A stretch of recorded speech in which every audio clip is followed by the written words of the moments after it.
Hello candidates, जैसा कि आप सभी को पता है OCCC multipurpose health worker female के लिए फाइनल रिवाइज्ड आंसर की ऑफिशियली आउट हो चुका है। इस रिवाइज्ड आंसर की में इतना बड़ा चेंजेस हुआ है कि जिसका उम्मीद किसी को भी नहीं था। इस ऑफिशियल आंसर की में 21 क्वेश्चंस के आंसर को रिवाइज्ड किया गया है, जिनमें 13 क्वेश्चंस के आंसर्स को चेंज किया गया है और वहीं 8 क्वेश्चंस पे ग्रेस मार्किंग मिला है। अब इस फाइनल ऑफिशियल रिवाइज्ड आंसर की के आने के बाद OCCC multipurpose health worker female के कट ऑफ का अनुमान काफ़ी हद तक लगाया जा सकता है। इस वीडियो के एंड पे आप सभी को एक बहुत बड़ी शॉकिंग चीज़ बताने वाला हूँ, और वो ये है कि रिवाइज्ड आंसर की आने के बाद ये जो प्लस का 8 ग्रेस मार्क सबको दिया गया है, ये किन किन कैंडिडेट्स के रिजल्ट को इफेक्ट करेगा और किन किन कैंडिडेट्स के रिजल्ट को इफेक्ट नहीं करेगा। तो वीडियो के एंड तक बने रहना, बिकॉज ये वीडियो बहुत ही ज़्यादा इन्फॉर्मेटिव और कंप्लीट अपने आप में कंप्लीट वीडियो होने वाला है। तो चलिए सबसे पहले ST कैटेगरी के कट ऑफ के बारे में डिस्कस करते हैं। ST कैटेगरी के कैंडिडेट्स के लिए 1237 पोस्ट अवेलेबल है। ऑफिशियल रिवाइज्ड आंसर की के आने के बाद ये तो कंफर्म हो गया कि अब ST कैटेगरी के सारे पोस्ट फिलअप हो जाएंगे। नर्सिंग ऑफिसर की तरह इनके पोस्ट खाली नहीं जाने वाले। तो इनका final official cut off approximately 32 ± 2 रहने वाला है। इसका मतलब ये हुआ कि इनका एवरेज फाइनल कट ऑफ 32 रहने वाला है, और लोवेस्ट अगर कट ऑफ इनका गया भी तो 30 रहेगा, और अगर हाईएस्ट कट ऑफ अगर सपोज गया भी इनका हाईएस्ट कट ऑफ बहुत ज़्यादा चला गया तो 34 ही जाएगा। इससे ज़्यादा किसी भी हाल में नहीं जाने वाला है। तो ST कैटेगरी के कैंडिडेट्स के लिए फाइनल एवरेज कट ऑफ 32 तक रहने वाला है विथ कोविड मार्क्स। मैं यहाँ पे कोविड सर्टिफिकेट ऐड करने के बाद बता रहा हूँ। अगर आपका 32 मार्क्स ऑन एन एवरेज आ रहा है, अगर आप ST कैंडिडेट्स हैं तो आपका सिलेक्शन हो जाएगा। अब आते हैं SC कैटेगरी के कट ऑफ पे। इनका total number of post 401 available है, यानी कि 401 पोस्ट है। SC का कट ऑफ 37 ± 1 रहने वाला है।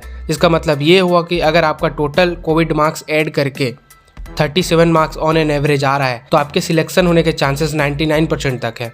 SC के लिए लोवेस्ट कट ऑफ 35 तक रहने वाला है, इससे कम तो किसी भी हाल में नहीं जाने वाला।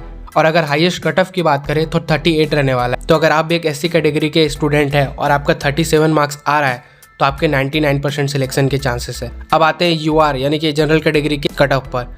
इनके लिए टोटल नंबर ऑफ पोस्ट 1072 है, 1072। इनका एवरेज कट ऑफ 48 ± 2 तक रहने वाला है। इट मीन्स कि इनका एवरेज कट ऑफ 48 तक जाएगा, और अगर कट ऑफ लो भी रहा तो 46 ही जाएगा। इससे कम तो lowest cut off unreserved category में नहीं जाने वाला है, और अगर हाईएस्ट गया भी मैक्सिमम तो 50 तक जाएगा। इससे ज़्यादा तो किसी भी हाल में नहीं जाने वाला है। Lowest cut of 46, highest cut off 50, but on an average cut off की बात करें एक अनरिजर्व कैंडिडेट के लिए तो सेफ जोन है 48।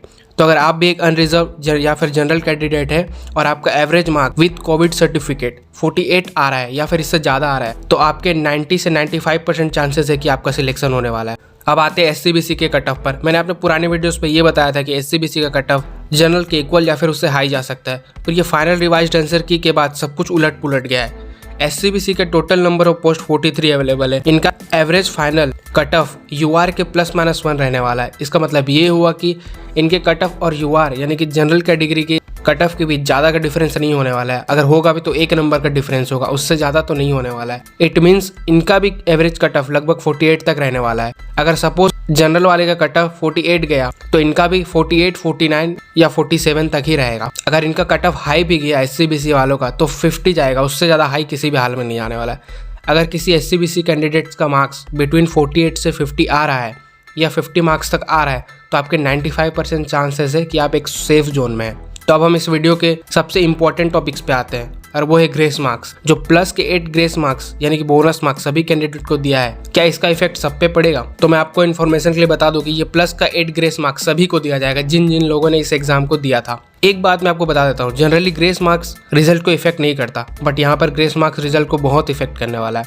अब मैं आपको समझाता हूँ कि ग्रेस मार्क्स कब किस कैंडिडेट के रिजल्ट को इफेक्ट करता है और कब किस कैंडिडेट के रिजल्ट को इफेक्ट नहीं करता है। अगर OCCC ग्रेस मार्क्स फर्स्ट वाले आंसर की पे देता तो इससे रिजल्ट पे कोई भी इफेक्ट नहीं पड़ता, बिकॉज ग्रेस मार्क्स सबको मिलता और प्लस का 8 ग्रेस मार्क्स सबके लिए वेस्ट हो जाता।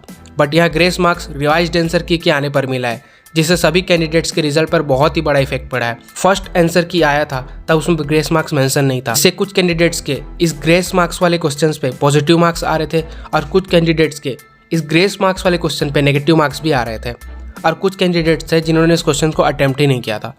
तो इससे ये हुआ कि जिनके मार्क्स पहले से ही पॉजिटिव आ रहे थे उनके तो मार्क्स सेम रहेगा, जिनके मार्क्स इस क्वेश्चंस पे नेगेटिव थे या फिर जो भी कैंडिडेट्स इस क्वेश्चंस को अटेम्प्ट नहीं किए थे उनको भी अब ग्रेस मार्क्स में एडवांटेज मिल गया है। तो ये ग्रेस मार्क्स रिजल्ट को इफेक्ट तो करेगा ही। नेक्स्ट टाइम से OSSC को इन सब चीज़ों का बहुत ही खास ध्यान रखना चाहिए, बिकॉज ये बहुत बड़ा लापरवाही है। जहाँ तक ग्रेस मार्किंग का सवाल है तो ये सभी कैंडिडेट्स को दिया जाता है, इसमें कोई गलत बात नहीं है, कोई इलीगल नहीं है, कुछ किसी के साथ नाइंसाफी नहीं हुआ है। जहाँ तक मैंने ऑब्जर्व किया, क्वेश्चन में डिफॉल्ट थे, उनके ऑप्शंस अपने आप में इनकम्प्लीट थे और क्वेश्चंस भी अपने आप में इनकम्प्लीट था। तो बहुत सारे कैंडिडेट्स ऐसे होते हैं ना जो क्वेश्चंस देख के सोचे होंगे यार ये तो क्वेश्चन ही गड़बड़ लग रहा है, तो वो छोड़ दिए होंगे।